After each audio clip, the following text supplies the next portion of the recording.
Tu as été une des premières à m'ouvrir les portes. On fait plus de recrutement en 2025 comme on faisait en 2007. Pour moi, tu vois, les RH ont vraiment une couleur quand elles démarrent leur carrière. C'est à ce moment-là que j'ai créé Humanizer. Je suis sûre que tu as été inspirée par Britney Spears. Absolument. Mais non, mais c'est vrai. Les métiers RH à un certain niveau d'expérience sont quand même intéressants financièrement. C'était un lundi matin. Je reçois un mail du responsable des services généraux. Il était pas très sympa dans sa com. J'ai fermé mon ordi, je suis rentrée chez moi et je suis allée me coucher. Comment aujourd'hui t'allies alors ton rôle de maman et d'entrepreneuse? Écoute, merci Jessica d'inaugurer le premier épisode de la saison 3 de Conversation.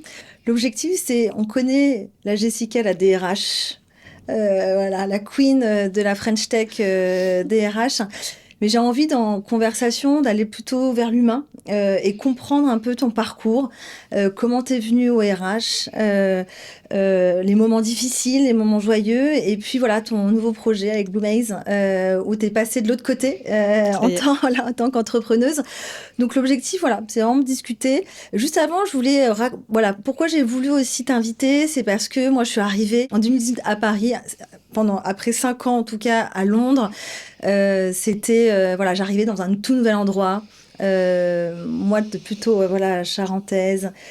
Pour moi, Paris, ça puait. Je me suis dit, mais ok, j'y vais parce que l'opportunité était vraiment intéressante d'aller rejoindre Stanley Robotics et de les aider à croître. Je connaissais personne à Paris et je me suis dit, bon, faut que je m'ouvre, je vais trouver des communautés, ça doit exister. Je crois que je fais une recherche sur Google, je tombe sur le réseau Humanizer. J'avais fait plusieurs communautés et tu as été une des premières, en tout cas, à m'ouvrir les portes. Tu as eu de la chance, aujourd'hui on est très fermés.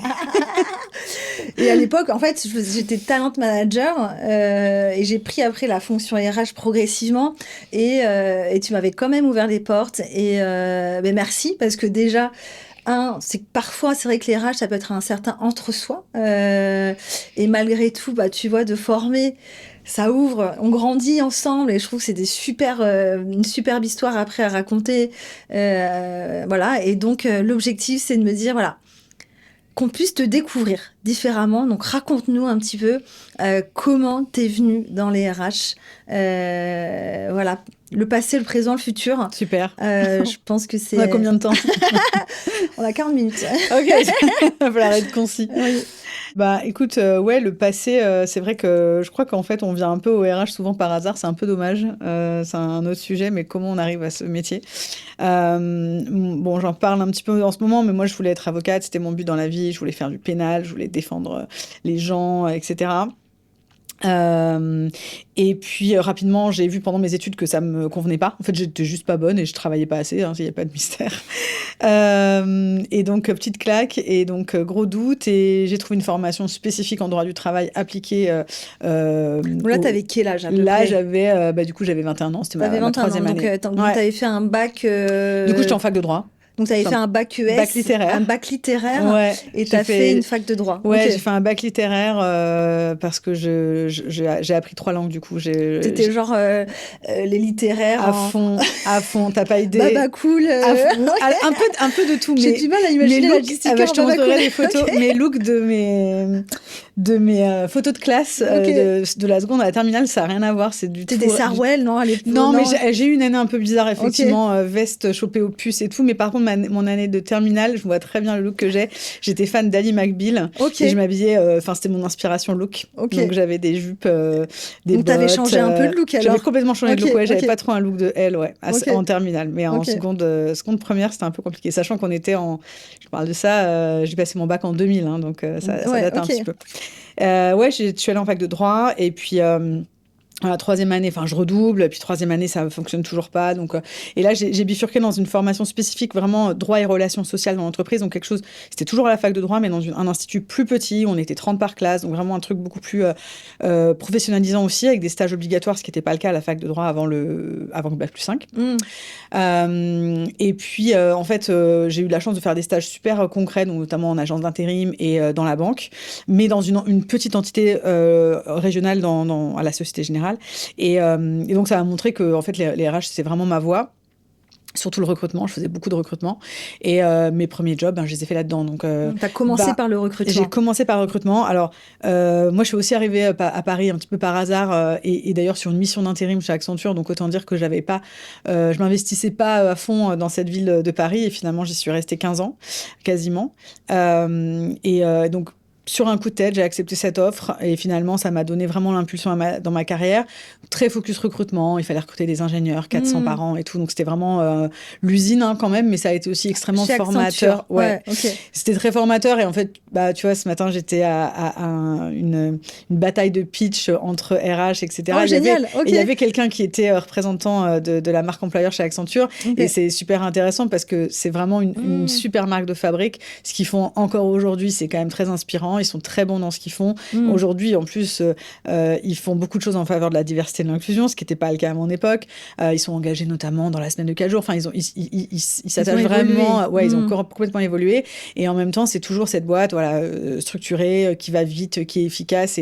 Et la réputation qu'elle a, elle est vraiment juste, en tout cas. Et tu vois, pendant des années, peut-être un peu moins maintenant, mais pendant des années, ça a été une carte de visite pour moi.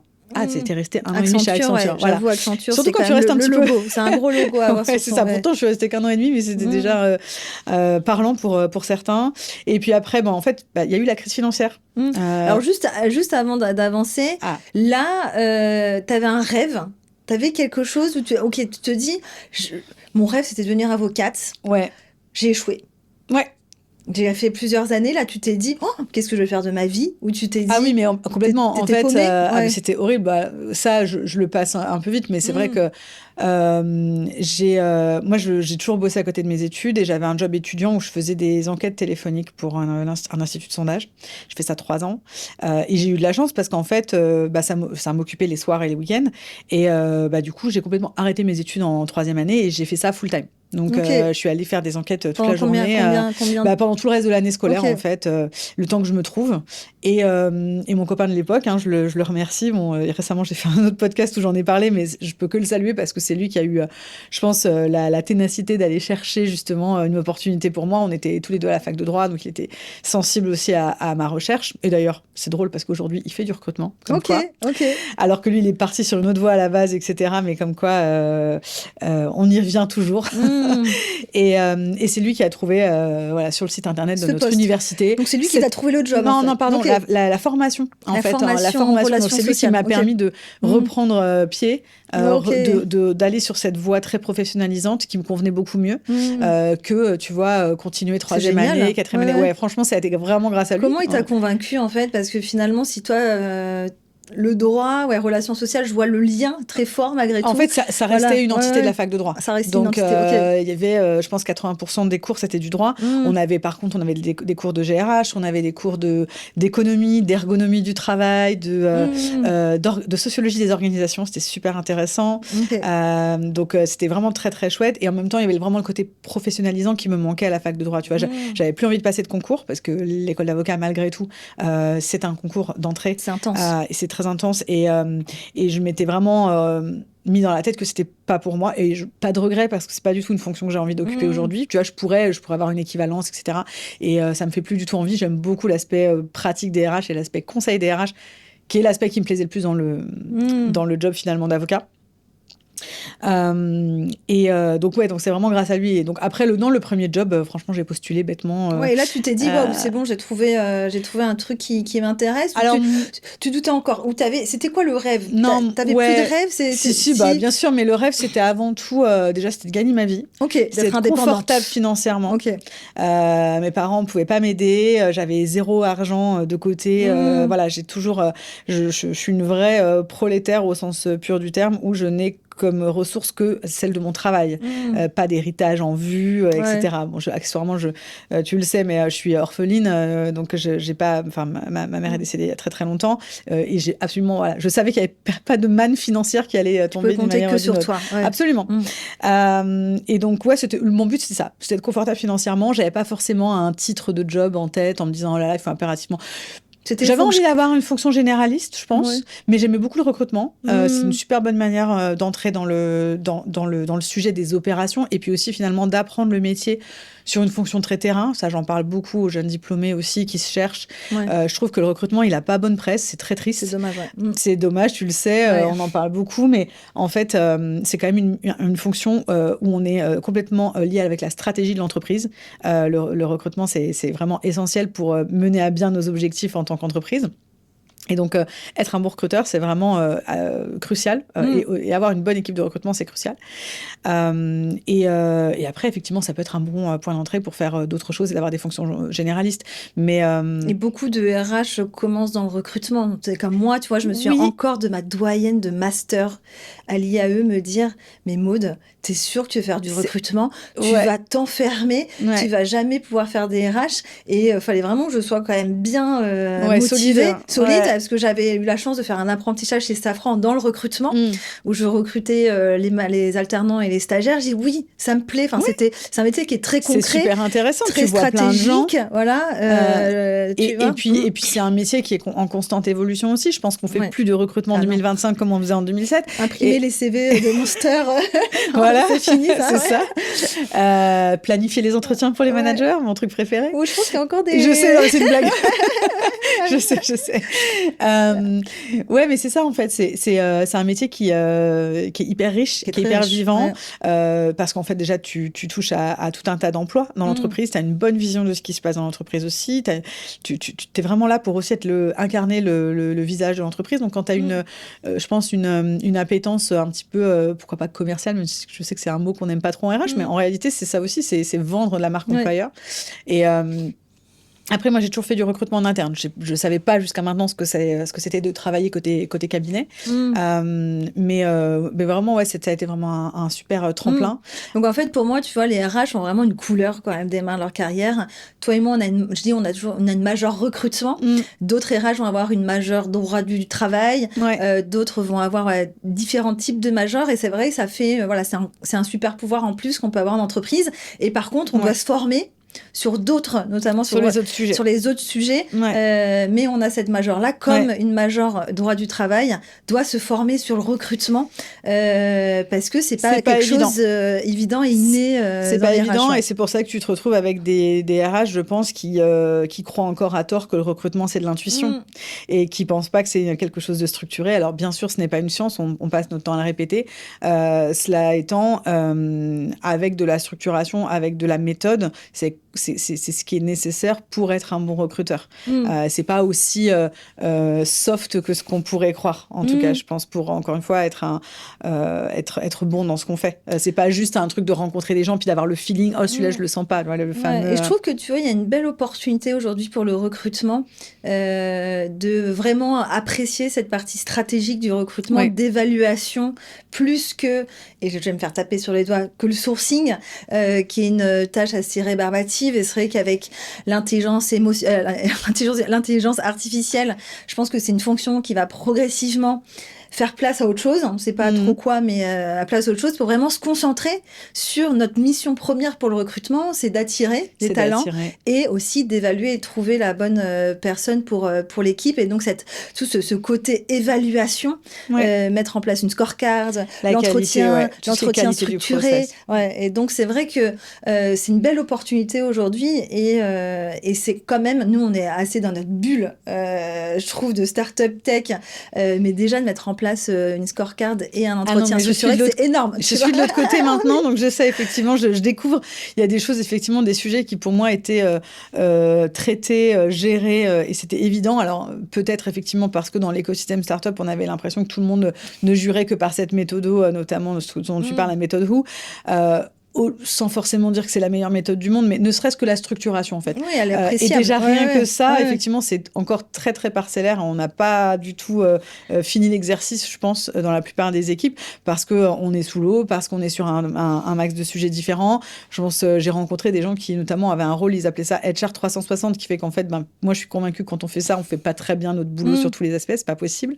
Pour moi, le recrutement, c'est vraiment quelque chose de spécialiste, d'opérationnel, mais opérationnel dans le bon sens du terme, où on a besoin de se concentrer en fait sur le sujet pour être bon, et on peut pas en même temps faire de la paye, quoi. Ça me semble extrêmement compliqué. Et c'est pour ça que je pense qu'en fait, les RH doivent devenir une fonction de spécialiste. Et je crois que c'est dans la WOO aussi qu'ils disent on cherche pas des généralistes, on cherche des spécialistes. Et c'est ça qui permet aussi la structure de la scorecard. Mais ouais, en tout cas, c'est une évolution qui va progressivement arriver. Et donc, trop bien. Donc, tu te dis, génial, j'ai ce premier job à Accenture. Tu dis, ok, je commence à être indépendante, à mieux vivre. J'étais indépendante depuis longtemps, puisqu'en fait, depuis mes 18 ans, concrètement, je suis... tu travaillais peut-être à côté, ok. Voilà. Donc, j'étais boursière échelon 5, mais j'avais aussi un job qui permettait de vraiment bien vivre, entre guillemets. J'ai pas eu forcément la vie d'étudiante en mode galère, puisqu'en fait, j'avais quand même besoin d'avoir ce confort financier, donc j'ai quand même beaucoup travaillé à côté. Ce qui était aussi une des raisons pour lesquelles l'école d'avocat me convenait pas, parce que j'aurais dû arrêter de travailler complètement pendant 1 an. Et puis ensuite, une fois à l'école, t'es pas payé. Enfin voilà, il y avait des vrais points bloquants financiers pour moi.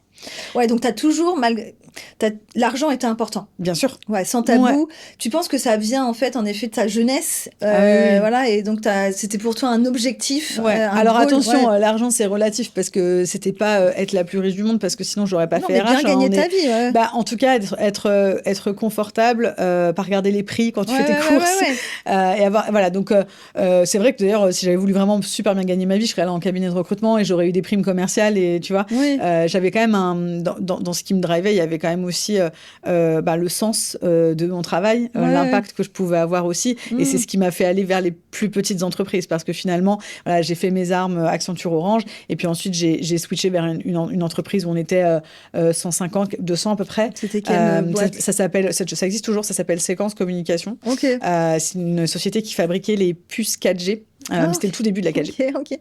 Et en fait, on avait toute la R&D en France et on était déjà présents dans 10 pays différents. Donc, c'était quand même de la tech aussi. C'était full. Alors, c'est de la tech, mais hardware. Hardware, on avait la R&D en France, on avait donc 10 pays, dont les US, dont le Japon, etc. Donc, c'était extrêmement international, c'était super bien.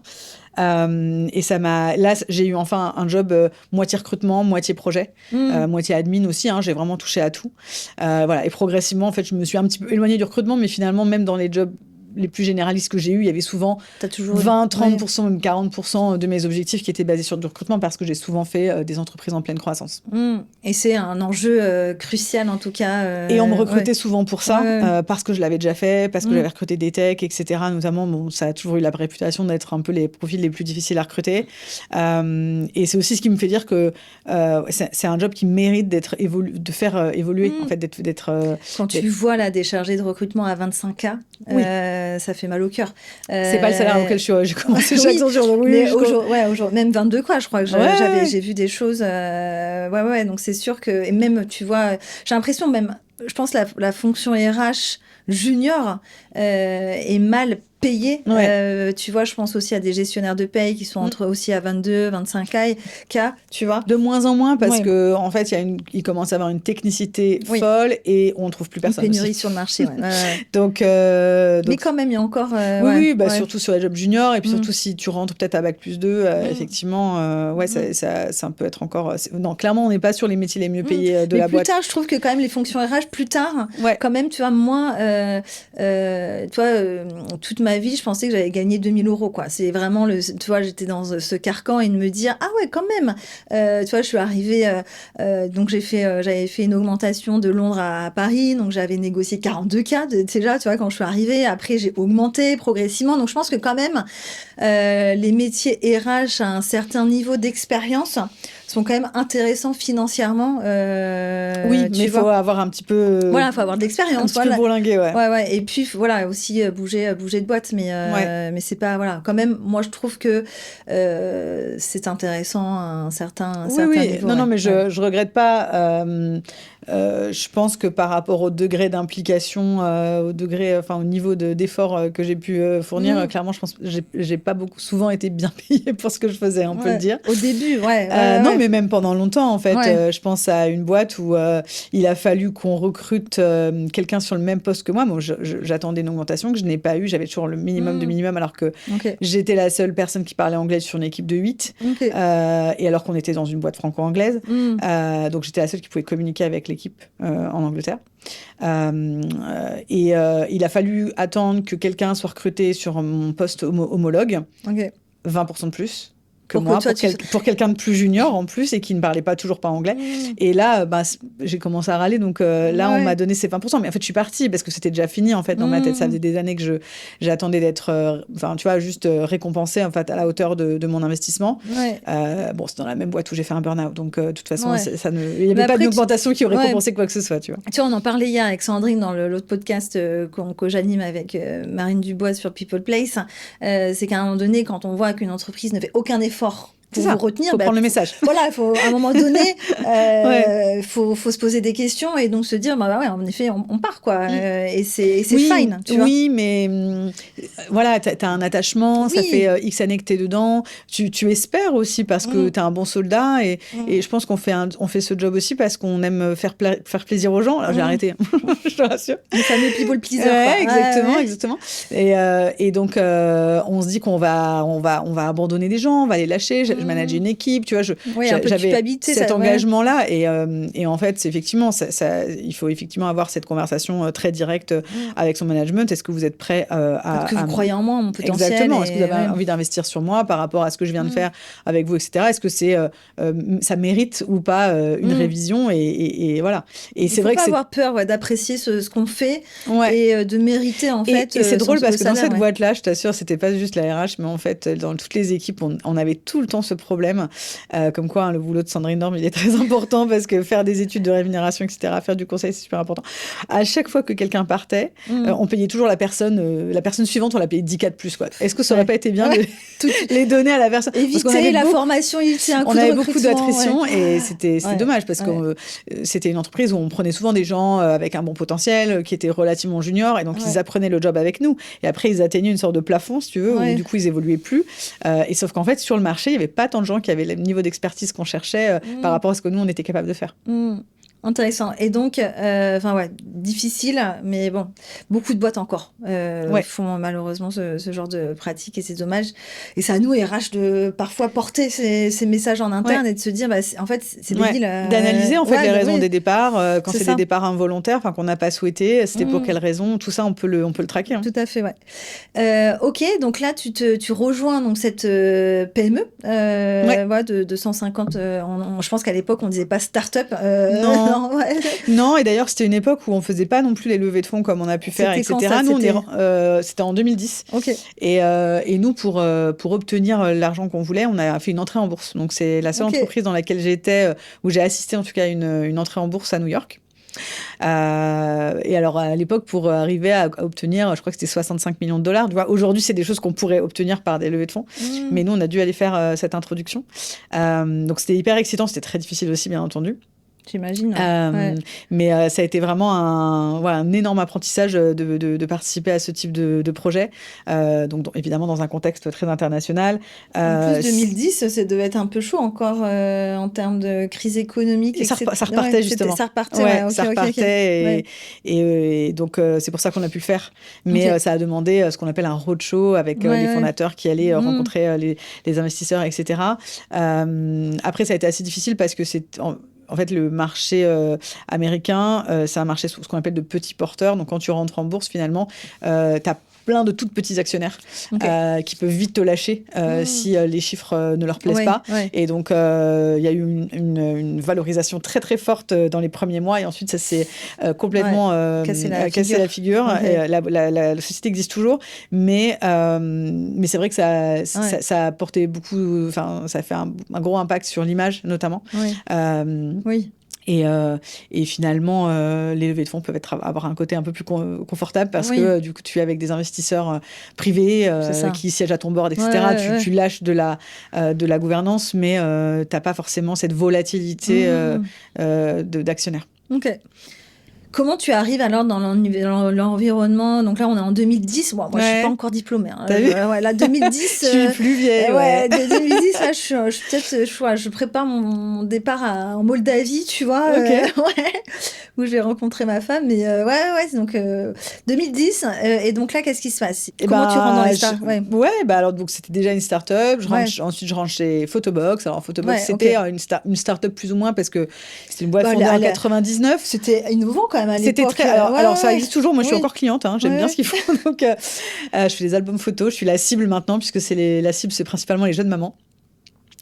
Et donc, c'est une société qui avait déjà plus de 12-13 ans, qui était une boîte franco-anglaise, qui avait fusionné, en fait, deux boîtes, une boîte française, une boîte anglaise qui avait fusionné. Donc, ça faisait un groupe de 800 personnes. Moi, ma population, c'était la population tech et marketing, ce qu'on appelait innovation. Donc là, tu étais quoi? Responsable RH? Je suis arrivée HR manager. Ça a bougé, en fait. Après, à la fin, j'étais HR BP, mais au début, c'est HR manager. HR BP, c'était tout nouveau, tu vois. Ça arrivait à peu près au moment où je suis partie. La notion d'HRBP. La notion d'HRBP, mais j'étais pas une vraie HRBP d'ailleurs, parce que c'était tellement nouveau, on pourra en parler, mais c'était tellement nouveau que, en fait, on avait envie que mon job soit ça, mais on n'avait pas forcément mis le reste de l'orga en place pour que ça fonctionne. Ce qui fait partie des raisons pour lesquelles je suis partie. Donc le terme HRBP est arrivé dans cette... À peu près, tu vois, je suis partie en 2015, donc à peu près dans ces eaux-là, 2014. C'était un peu une notion nouvelle à l'époque. Mais encore aujourd'hui, je vois des HRBP qui n'en sont pas, à mon sens. Pour toi, c'est quoi alors la vraie définition de HRBP? Alors moi, je te dis la mienne. Vas-y. Moi, comment je le perçois, HRBP, c'est vraiment une personne RH qui fait le lien entre les process et le management. Donc, la personne s'assure que les process réfléchis dans la stratégie RH, finalement, se mettent en place de façon concrète dans les entreprises.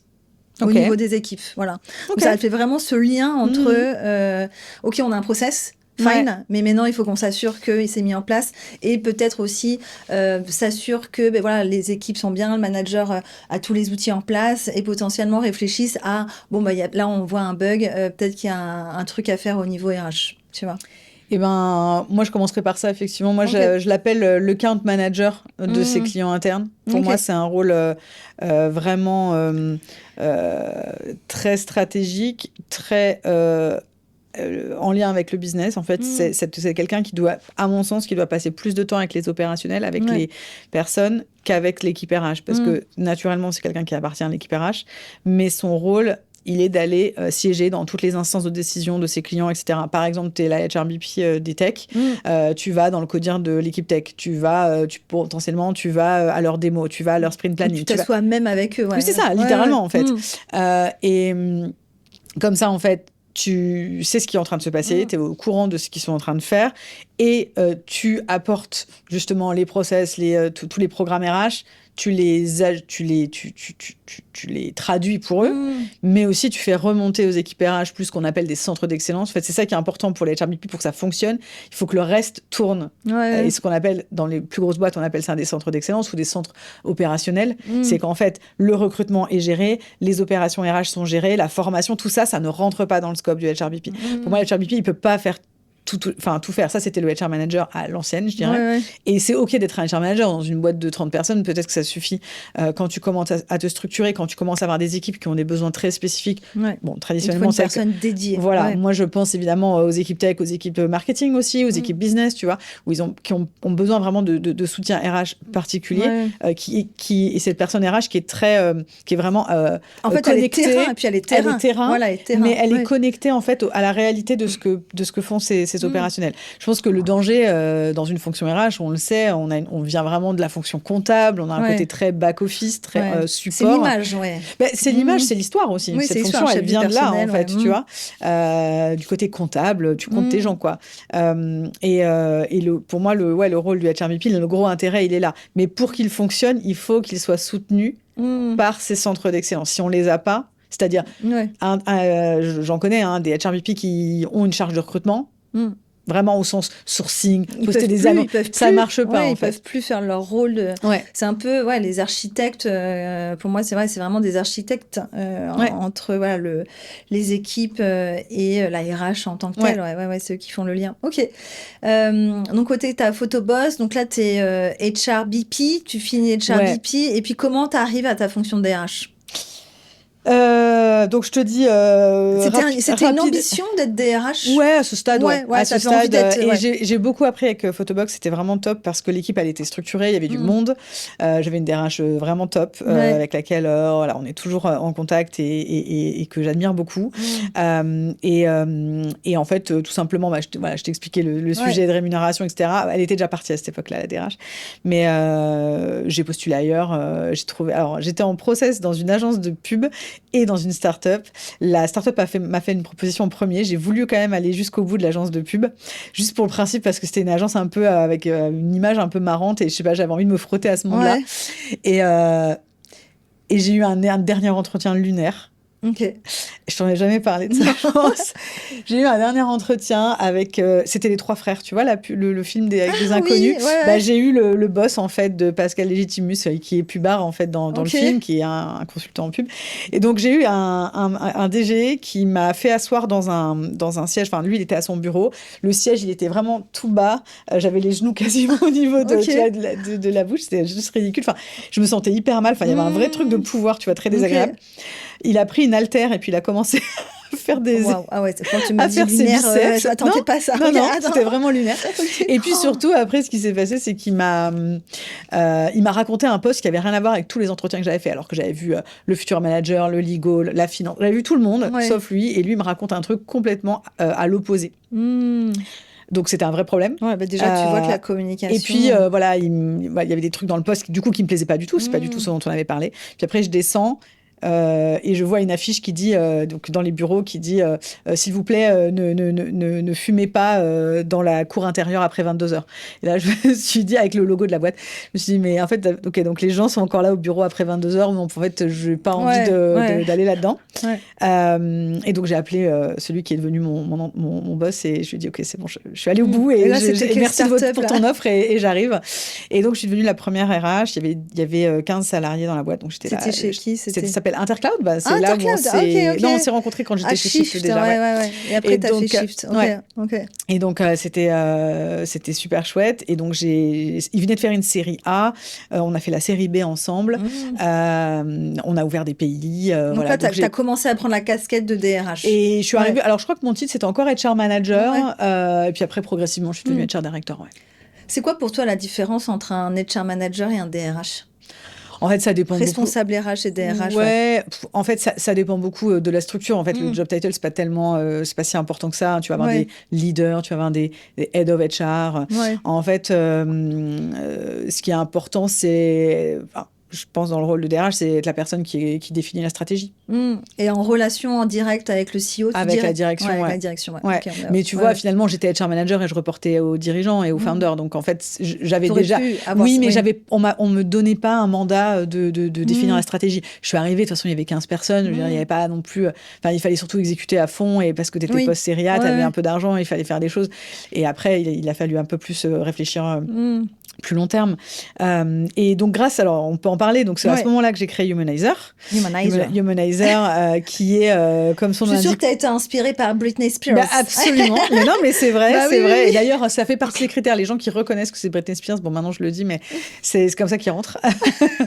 C'est un peu le code secret. Et en fait, on a eu l'idée avec une copine de fac qui, en fait, en même temps, elle était chez Criteo et en même temps que moi, en fait, elle arrive dans une toute petite start-up. Et donc, on se dit toutes les deux, elle avait un parcours assez juridique. Moi, j'avais eu un parcours plutôt RH. Tu te sentais seule un peu déjà à cette époque? On le savait. Enfin, on a commencé en juin à peu près toutes les deux. Et en fait, fin juin, on s'est vus. On travaillait toutes les deux dans le sentier. On s'est dit, OK, en fait, là, on a plein de sujets. Par quoi on commence? Comment on utilise nos forces à toutes les deux? Et est-ce qu'il n'y a pas d'autres gens autour de nous qui auraient peut-être besoin de ce soutien-là? On va pas aller forcément en formation, c'était pas ce dont on avait besoin. On avait déjà, tu vois, je sais pas, entre 3 et 5 ans à notre actif, donc on pouvait quand même plus déjà. Et donc, on avait quand même pas mal de choses, mais il nous manquait des briques, en fait, tout simplement. Et en fait, on a chassé à l'époque, donc on a fait une campagne, on a écrit à plein de gens qu'on connaissait pas.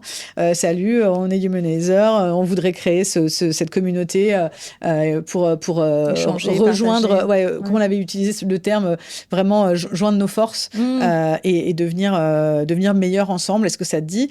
Et la toute première réunion, on était 4.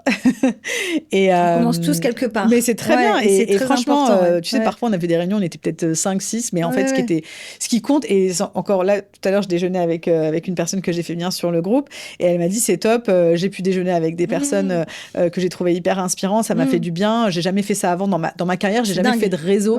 Je rencontrais des prestataires. J'allais dans les salons. Mais par contre, des pairs, je les rencontrais pas. Et c'est pas facile, en fait, de faire ça. En fait, dans un grand groupe, tu vas avoir des systèmes de buddy, de mentoring et tout ça, mais quand tu es en petite boîte, parce qu'on parle des startups, mais même les PME, c'est le même problème. En fait, avec qui on échange, avec qui on confronte ton point de vue. Ouais, tout à fait. Et donc, les premières à avoir répondu, c'est notamment Célia Dor, qui, à l'époque, était en train d'être promue VP People chez Deezer. Et je crois, dans l'autre personne, c'était Joanne Serré, qui maintenant est People Ops chez MyTraffic. À l'époque, elle était dans une boîte qui s'appelait Wisembly. Je ne sais pas si ça dit quelque chose. Okay. Je pense que c'était les deux premières. Ça, c'était en 2000. Et ça, c'est 2015. 2015. Ouais. Donc, c'était quand même en ça va faire 10 ans. phase. Ça y est. Ouais. Et surtout, notre idée, c'était communauté, entre des RH, ça c'était important, enfin entre les personnes qui ont la fonction la plus large possible. Peut-être pour ça que je t'avais rejeté à l'époque. Si c'était au niveau recrutement, on voulait pas trop de personnes qui étaient que sur une verticale. Ouais. Donc ça c'était important, qu'on garde le bon niveau d'échange, parce qu'en fait au début, on a même accepté des CEO, des office managers, en fait un peu toutes les personnes qui touchaient plus ou moins la fonction RH. Et nous on faisait des réunions en présentiel, on se voyait tous les mois, on avait un thème, on avait un ordre du jour et tout. Et en fait on sentait que quand on n'était pas entre RH, finalement, on n'arrivait pas à s'alimenter. En fait, on devait faire beaucoup de formations, limite, des personnes qui étaient un peu plus... qui découvraient les sujets. Et donc, c'est pour ça qu'on s'est un peu plus restreint. Mais aujourd'hui, en fait, la liste des inscrits, c'est à peu près 300, mais je ne monétise pas du tout cette communauté, même si je suis devenue prestataire maintenant. Mais j'ai quand même envie de toujours continuer à filtrer. J'ai envie que les échanges soient bons. Je n'ai pas envie d'avoir des gens qui sont là en sous-marin. Et voilà, vraiment, ce qui me fait le plus plaisir, c'est quand j'entends, tiens, on s'est rencontrés, on a vu qu'on avait des sujets communs, donc on a décidé de se voir. Et voilà, moi, j'ai pas vocation à être une modératrice ou être une animatrice de communauté. Non, très clair. Et puis j'étais très contente, moi, quand j'ai rejoint Humanizer au début à Paris. Je suis arrivée, je connaissais personne. Rencontrer un groupe de pairs sur des sujets. Donc, je mettais en place la grille de salaire transparente, les entretiens annuels. Et c'était tellement riche de partage, de méthodologie, etc. Que c'est crucial, en tout cas, dans nos métiers, d'avoir ces relais-là. Ouais. Oui, parce que il n'y a pas d'endroit où tu peux le faire, en fait. Tu vas pas aller à la NDRH, désolé, mais en fait, c'est pas là où tu vas apprendre des choses. Je crois qu'il y a les DRH du web, je sais pas si ça existe toujours, mais il y avait un truc comme ça, un petit peu pour les boîtes web, e-commerce, etc. Mais en fait, souvent, tu vas vite te retrouver dans des groupes trop fermés, parce que, par exemple, tu vas être qu'avec des DRH d'agence. Donc, si toi, t'es pas dans une agence, en fait, tu n'auras pas forcément les mêmes problématiques. Moi, j'ai tenté d'aller à un groupe de travail du Syntec, par exemple. Et je me suis retrouvée en face de Microsoft et Orange. Donc, on n'était pas du tout dans les mêmes problématiques, tu vois. J'avais envie de savoir un petit peu, c'était quoi le challenge RH que tu as trouvé, mais vraiment difficile? Perso, ouais, plus perso. Ou vraiment, ça t'a empêché de dormir. Je pense que ça a été mon burn-out. En fait, on peut en parler. Ça a été rapide et souvent, je dis que c'est un petit burn-out parce que pour moi, je pense avoir tiré la sonnette d'alarme rapidement et je suis partie surtout. Qu'est-ce que tu avais ressenti? Alors, parce que le burn-out, on en a parlé là aussi avec Myriam, la CEO de Kenda Health, c'est quand même un stress chronique. Et tu arrives. La conséquence, c'est que tu n'arrives plus à te lever le matin. Alors, c'est pour ça. Moi, j'appelle ça petit parce que je pense que j'ai eu un instinct de survie qui m'a fait partir. Mais il y a eu vraiment, je me vois très bien le faire. C'était un lundi matin. Je reçois un mail du responsable des services généraux. Bon, rien à voir, mais... Je sais pas, il me demandait un truc. Enfin, il était pas très sympa dans sa com. J'ai fermé mon ordi, je suis rentrée chez moi, je suis allée me coucher. Et voilà, c'était vraiment mais je pense que il y avait un truc sous-jacent. Il y avait eu plein d'autres choses avant, en fait. Et donc, je pense c'était une organisation qui ne nous protégeait pas, je pense. D'ailleurs, je me souviens de ma médecin du travail qui régulièrement, c'est la seule fois dans ma carrière où j'avais le médecin qui venait, tu vois, nous voir. Et souvent, tu as du mal à leur parler. Elle était là, et elle me disait, vous savez, vos employés, ils sont stressés. Je disais, oui, bon, ok. Et c'est vrai que, en fait, on excusait ça par, c'est le cœur de notre business, c'est l'e-commerce, tu vois, c'est les chiffres tous les jours, il y a la pression des chiffres, etc. Et donc, on avait toujours ce côté, on court après le temps, on est en speed. Je pense à un truc tout bête, on envoyait les gens en formation, les gens, ils étaient tout le temps sur leur mail, ils n'arrivaient pas à se concentrer, en fait, ça servait à rien de les envoyer en formation. Donc, on devait être hyper créatif et faire des trucs super courts pour être sûr qu'ils soient concentrés. On décrochait jamais, en fait. On avait toujours ce truc d'être toujours dispo. Parce que c'est aujourd'hui, voilà, un des rôles de l'employeur, c'est de protéger. On n'y était pas. Voilà. et ça, tu l'as vécu comment en tant que DRH Alors moi, j'étais pas DRH à cette époque. Okay. Ouais, j'étais pas DRH, mais ça m'a vraiment ouvert les yeux. En fait, je pense que j'étais dans des environnements jusqu'alors où j'avais jamais vécu ça. En fait, Et en fait, ces environnements, finalement, je pense pas qu'il y ait quelqu'un qui un jour se dit ah oui, je vais vraiment pressuriser mes employés, je vais leur faire du mal. C'était pas ça en fait. Je pense que c'était plutôt pas. C'était le tourbillon, c'est de la méconnaissance, c'est aussi c'était une boîte assez excitante. Il se passait plein de trucs, on avait des succès incroyables et tout ça, mais ça nécessitait ces efforts de derrière. Les startups, ce sont de vrais rouleaux compresseurs, startup scale-up. Tu vois, et on était même plus une startup. On avait un gros groupe d'investisseurs derrière. On n'était plus du tout là-dedans en fait. On était 800, tu vois, il n'y avait pas de raison que à 800 tu vives la même chose que voilà quand t'es 20 et que même 100, 300 même encore. Même 300 et tu vois, je suis pas forcément d'accord. À 300, je pense que les choses doivent être structurées et même avant, largement, peut-être à 50, il faudrait le faire parce que c'est comme ça. La partie santé mentale, santé physique, c'est tout en fait. Tes process, ta gouvernance, ta perf, tout en fait. Il faut le processer le plus tôt possible parce que c'est comme ça que tu vas te développer de façon saine et durable. Je suis pas en train de dire de faire de la calinothérapie et de tenir la main de tout le monde, c'est pas ce que je dis, mais c'est vraiment d'avoir des process très structurés, très solides, ce qui va permettre en fait à tes collaborateurs que ça se passe bien pour eux, parce que finalement dans le burn-out, il y a plein de raisons. En plus, dans les risques psychosociaux, on est à la frontière entre le perso et le social, etc. Donc, c'est pas toujours que l'employeur qui, voilà. Encore une fois, après, on parle de harcèlement, c'est encore autre chose, tu vois. Mais sur vraiment les risques psychosociaux, en fait, nous, à notre niveau en employeur, qu'est-ce qu'on peut faire, en fait? Qu'est-ce qu'on peut avoir mis en place? Et alors, je veux pas manquer de respect aux apps de santé mentale qui sont des outils vraiment hyper intéressants, mais il y a quand même un nettoyage à faire côté employeur de qu'est-ce que j'ai en place. Typiquement, mon process de performance, mon process de définition des objectifs. De fond, est-ce que ma vision, est-ce que ma stratégie, elle est claire pour tout le monde? Est-ce que les gens savent ce qu'ils doivent faire? Mais Kenda, ils accompagnent vraiment les boîtes. C'est pas juste prendre des rendez-vous chez un spécialiste du sommeil, c'est ça, qui finalement est juste ça traite un symptôme, en fait. Voilà, c'est bien. C'est un pansement et c'est déjà très bien quand les boîtes font ça, mais c'est vrai que c'est les sujets de fond, en fait. Bien sûr. Qui sont intéressants et c'est des sujets sur lesquels, on n'a pas trop envie de soulever le tapis non plus, quoi. Non, mais tu le payes d'une manière ou d'une autre. Ah, c'est clair. Donc il faut pas en avoir peur. Et je veux dire, c'est OK quand t'es, tu vois, 20, 40, 60, de pas forcément avoir encore tous tes process méga carrés, mais c'est le bon moment pour se poser la question, en fait. Voilà. Et puis, de toute façon, il faut se dire qu'aujourd'hui, les RH, après, la data, voilà, c'est entre 60 et 80% des RH qui se disent en épuisement professionnel. Donc, déjà, nous, si on veut prendre soin des autres, c'est aussi de prendre soin de soi en tant que RH. Et donc, on a encore beaucoup à faire sur ces sujets-là. Alors, j'avais de la chance, c'est que j'étais déjà en psychothérapie à ce moment-là pour d'autres sujets. Et du coup, j'avais un soutien, ce qui m'a permis aussi d'avoir, je pense, ces signaux d'alarme qui m'ont dit OK, stop. Et donc, j'ai eu de l'accompagnement. Enfin, j'avais pas besoin de me lancer dans une nouvelle thérapie quand j'ai vraiment eu ce moment de souffrance.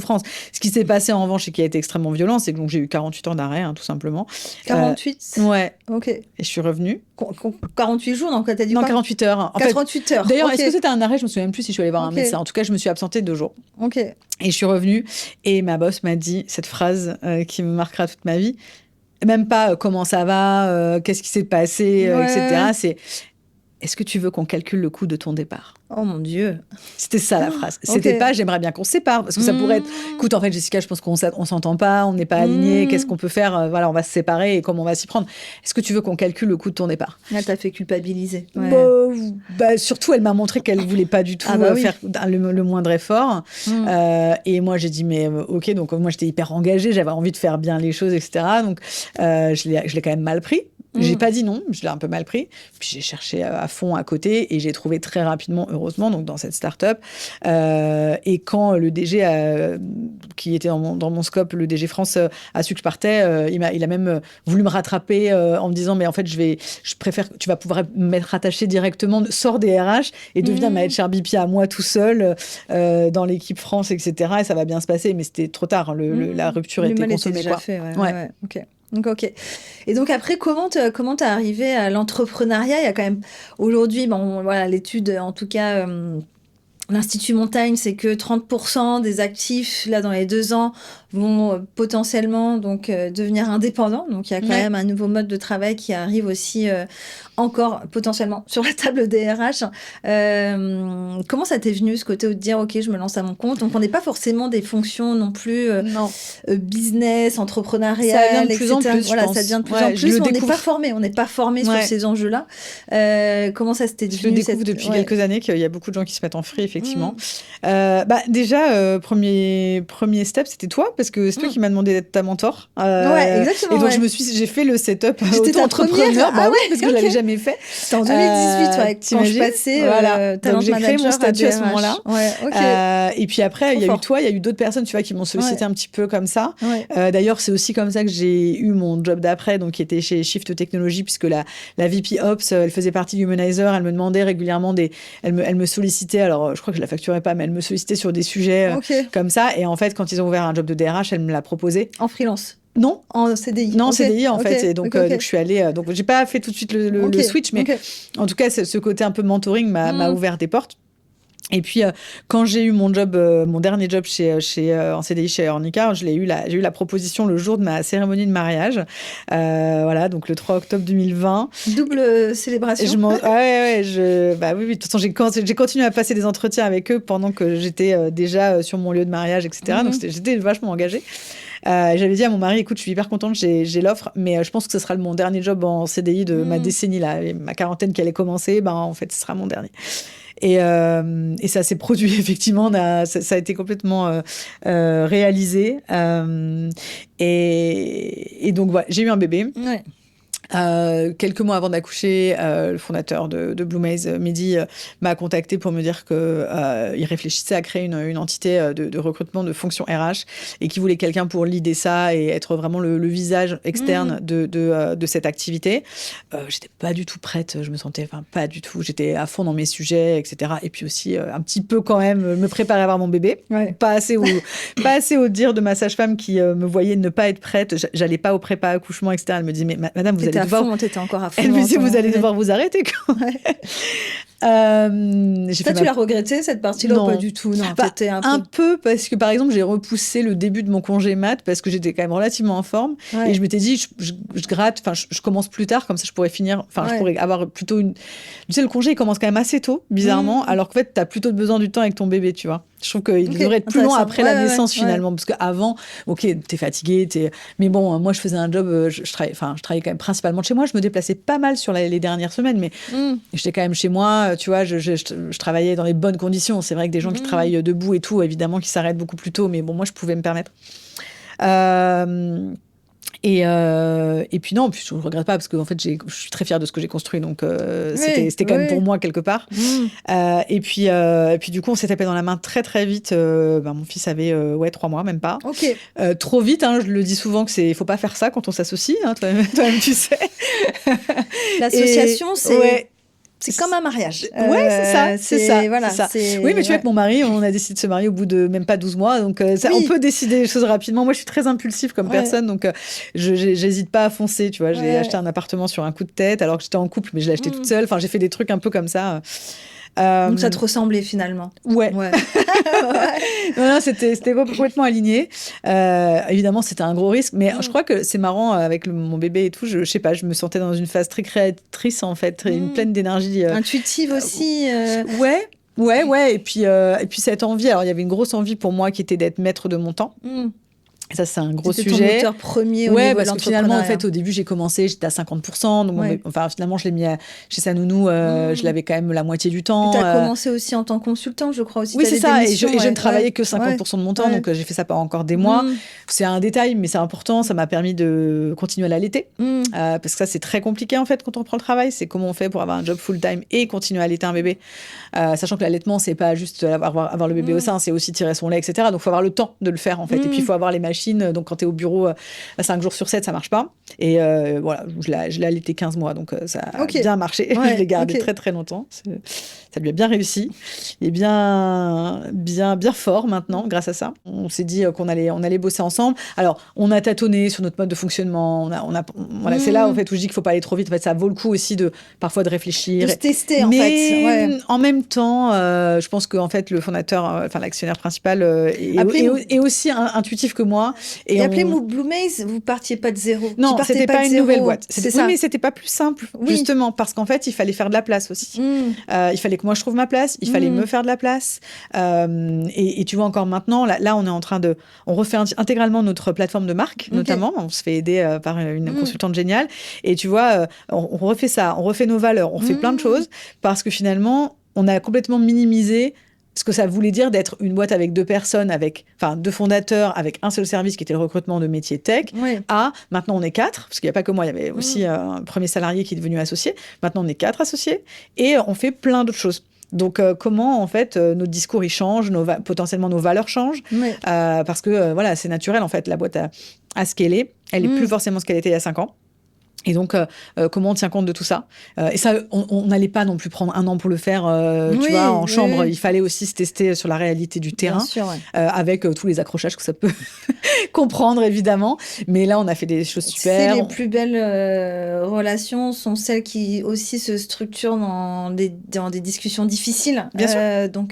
Et on a l'intelligence de se faire aider aussi quand on n'y arrive pas. Donc, on s'est fait coacher, là, pas mal, sur la communication non violente. On a décidé, on a pris un acte qu'on se ferait, parce qu'on est à distance tous, en fait. Alors, on se voit un peu, mais on est quand même par design, on est à distance. Et donc, on a acté qu'on se ferait au moins un séminaire, voire 2 dans l'année, que nous 4, vraiment pour se connecter ensemble. Et voilà, il y a beaucoup d'énergie, beaucoup de bonne volonté, donc c'est le principal. Ok, on m'a top, plein de succès en tout cas pour Blue Maze. J'espère. En plus, voilà, tu prends de plus en plus la parole sur LinkedIn, donc c'est chouette à voir. Et donc voilà, j'ai une casquette événement aussi, événement que j'essaie de prendre, ça me plaît. Voilà, donc je suis invitée à des choses, j'ai envie d'en organiser aussi. Tu vois, on vient de faire une conférence avec Lobna Kaleja et Arnaud Potier aussi sur l'intelligence artificielle pour les ressources humaines. C'est une conférence qu'on va dupliquer en Suisse notamment, parce qu'on est invité, donc on a dit OK. Le lancement du livre de Léo Bernard et d'Élise Moron. Donc j'ai envie de prendre la parole. Alors ça, on l'a fait à Lyon, mais de convier aussi toute cette belle communauté RH que j'ai créée depuis des années. Et je sais que voilà, on vit souvent des moments très difficiles. On a besoin aussi de se retrouver et d'alimenter cette communauté, parce que finalement, avec Humanizers, on faisait beaucoup de partage d'expériences. Je pense que peut-être le step d'après, c'est nourrir. En fait, c'est pas juste partager, c'est aussi s'inspirer aller chercher des experts, des coachs, des mentors qui peuvent en fait vraiment délivrer du contenu. Et ça, j'ai la latitude avec Blue Maze pour le faire. Trop bien, parce que nous aussi, c'est notre mission avec le temple, comme tu le sais, avec le festival, les événements, les dîners là, tu vois, ce soir. Donc, on a aussi une grosse envie de comme tu dis, de ce côté un peu catalyseur, de réunir la communauté. Et c'est génial parce que plus on est, mieux c'est en fait. Donc, il n'y a pas de notion de concurrence. Pour moi, là-dessus. C'est le bien commun, en fait. Et c'est Clément Lemain qui l'appelle ça être open source. Et moi, j'ai envie que ça reste comme ça.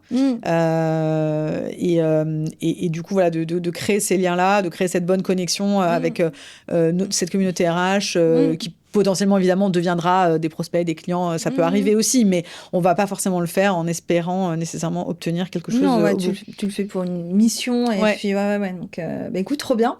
Hâte de voir tout ça. Et voilà, l'objectif aussi, c'est de se faire rayonner mutuellement. Je pense que c'est ça aussi qui est génial dans la communauté.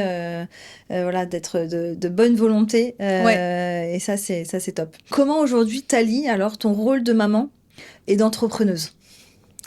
Je crois que c'est beaucoup plus naturel que d'être salariée et maman, en vrai. mon fils, là, ça y est, il a eu 2 ans et dès qu'il voit le logo Apple, il dit « Travailler, maman ». Donc, il me voit malheureusement beaucoup travailler. C'est vrai que j'ai la chance de pouvoir travailler d'où je veux aussi. Donc, du coup, ça m'arrive dans certains déplacements qu'il soit avec moi, etc. Et donc, ça marche mieux en étant entrepreneur, je pense, en disant qu'on travaille pour soi. Toi, tu as envie d'intégrer vraiment ton enfant, en fait, dans cette notion de travail? Alors, pas tant...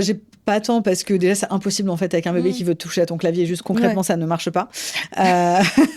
Mais c'est vrai que voilà, je construis un business, donc si je suis en déplacement, si je suis en week-end, etc. et que je dois parler à un client, je vais le faire et donc potentiellement il sera à côté de moi. Alors je le dis, bon, on peut se parler, mais j'aurai un enfant à côté, donc en général les gens sont plutôt à l'écoute et ça se passe plutôt bien. Puis c'est plus facile quand il est plus grand aussi. Et puis il y a son papa qui est très présent aussi. Heureusement, j'ai beaucoup de chance. En télétravail aussi. Ouais. Bah, tu vois, c'est intéressant parce que moi aussi, tu vois, ma femme, elle est en télétravail et c'est aussi une organisation. Alors, moi, j'ai de la chance, c'est qu'il est développeur informatique, donc il n'a pas de call. Ah, il n'a pas de call. Non, mais d'être dans le même espace tout le temps. Oui, justement. Tu vois, mais c'est un sacré challenge quand même parce que ce qui est intéressant dans le travail aussi, c'est qu'à un moment donné, bon, bah, tu as 2 vies, entre guillemets, séparées la journée et tu as plein de choses à te raconter, tu vois, le soir. Puis cette coupure aussi, malgré tout. Et donc, pour nous, on a eu au début un petit challenge d'ajustement, tu vois. Et puis là, on a vraiment, tu vois, on a 2 bureaux séparés. À Lisbonne, on s'entend pas discuter. Et puis, voilà, on arrive à couper, aller en déplacement, ce qui nous permet aussi de respirer. Parce que ça aussi, quand même, c'est un challenge quand t'es en couple et quand t'es voilà, tout le temps à la maison, quoi. Ouais, c'est vrai. Et en même temps, on est assez malheureux quand on n'est pas ensemble. Tu vois, donc là, je suis à Paris, lui, il est à Lyon. On n'aime pas, en fait, être loin. Donc, ouais, c'est vraiment une vraie habitude qu'on a. Et on a envie de la garder comme ça. Enfin, c'est vraiment super important. Après, oui, on a aussi nos moments de respiration. Même quand je me déplace, lui, il va de temps en temps à son bureau lyonnais. Après, notre fils, il est gardé chez une nounou, donc il ne nous voit pas travailler tout le temps. Mais parfois, en fin de journée, mon mari va le chercher. Donc, il me capte encore juste sur les 5 dernières minutes d'un appel et là il court, il se met devant le Google Meet. D'ailleurs, il a fait ses premiers pas en Google Meet avec tout Blue Maze. Voilà, tout le monde l'a vu marcher. Voilà. Mais effectivement, je pense que c'est peut-être plus compatible avec ce côté entrepreneur qui a la maîtrise de son agenda aussi, dans une certaine mesure. Un petit détail, chez Blue Maze, on fait la semaine de 4 jours et demi. Donc les vendredis après-midi sont précieux. Je ne les travaille pas quasiment jamais. En tout cas, on n'a pas de meeting interne. On va avoir peut-être des urgences clients, etc. Mais voilà, quasiment toutes les semaines, c'est, tu vois, je finis des choses et puis vers 15h30, je vais le chercher chez sa nounou. On va à la bibliothèque, on se promène, on va au parc. J'ai vraiment cette flexibilité-là. Moment privilégié avec lui, quoi. Et ça, je sais pertinemment que je l'aurais pas eu en étant salarié. Mais tu vois, c'est aussi un challenge en tant qu'entrepreneur. Est-ce que tu peux dire qu'un enfant, ça peut te ralentir aussi en termes d'activité, de cadence de travail, d'objectifs? C'est drôle, tu vois tu vois, tu peux avoir les 2 visions. Et finalement, non. Alors, je suis pas sûre parce qu'en fait, tu es obligé d'être efficace. C'est-à-dire qu'en fait, tu sais qu'à 18h, il faut tout arrêter. Et donc, alors après, je vais pas te mentir, il y a eu plein de moments où je rouvre mon ordi quand il est couché. Je déteste ça, mais en fait, ces derniers temps, je dois quand même pas mal le faire pour plein de raisons, notamment pour toutes les prises de parole qu'il faut préparer, etc. Donc, il faut que je sois au calme, sans notification. Et ça, en fait, parfois en journée, c'est compliqué. Mais non, en fait, justement, c'est que tu es hyper focus parce que tu veux juste finir ta journée, fermer ton ordi, être sûr que tu seras complètement dispo pour lui. En fait, c'est pas possible. Tu vois, alors qu'auparavant, oui, je finissais largement, même le vendredi après, je finissais à 19h, 19h30 en fait. Et donc, est-ce que c'est forcément une vie que j'ai envie encore de mener tu vois, en fait, finalement, c'est pas plus mal. Après, quand tu as une activité pro-business, tu vois, tu as quand même envie de te dire, bon, bah, si tu bosses pas, entre guillemets, bon, les choses avancent pas, quoi, tu vois. Et donc, ça peut potentiellement te ralentir en te disant bon bah si alors c'est marrant parce que mes associés en fait ils ont vraiment une notion très importante pour eux qui est le plaisir au travail. Ça va faire partie de nouvelles valeurs, d'ailleurs je sais pas quand l'épisode va sortir, je spoil rien mais et donc c'est aussi pour ça qu'ils ont conçu la semaine de 4 jours et demi. C'est aussi pour ça que on a notamment les business hours qui font que en fait on est sur un rythme 9h-18h grand max et on veut que les gens soient très autonomes. Surtout, ce qui est important, c'est on veut que les gens soient autonomes, soient en maîtrise de leur agenda. Et donc, typiquement, si tu dois partir faire un rendez-vous médical en pleine journée, etc., tu pourras le faire parce qu'en fait, tu es tellement focus sur le reste du temps que ton job est fait, tu vois. Et tu vois, mais pour moi, c'est pas une question d'heure, tu vois. Justement, c'est une question de focus. Oui, c'est une question de focus. Donc, tu vois, de se dire, bon, on finit à 18h.